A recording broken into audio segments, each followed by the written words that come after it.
My name is Stephanie Sinclair. I'm a photojournalist, and I do human rights and social documentary type photography.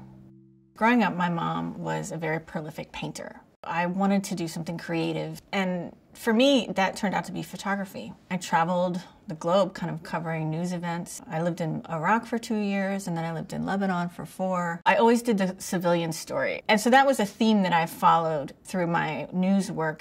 There's one image from Basra. There was a little girl, and she was walking over this bridge holding her dad's hand, like into this huge plumes of smoke, and they were clearly walking into like a major conflict. And just to kind of see this innocence kind of being guided into this really exemplified perfectly kind of what I wanted to tell with my photography in conflict situations.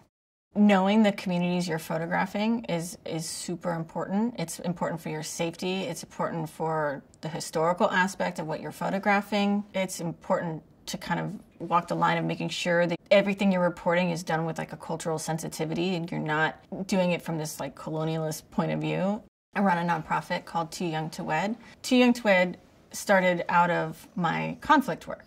I was able to create this intensive body of work that really showed the face of child marriage, showed what it looked like to be a girl in this situation in multiple countries, cultures, religions around the world.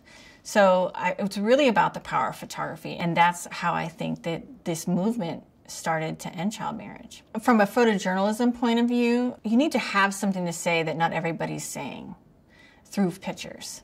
Because people communicate so visually now, like more than ever, that you really need to be able to say a lot with the images you make.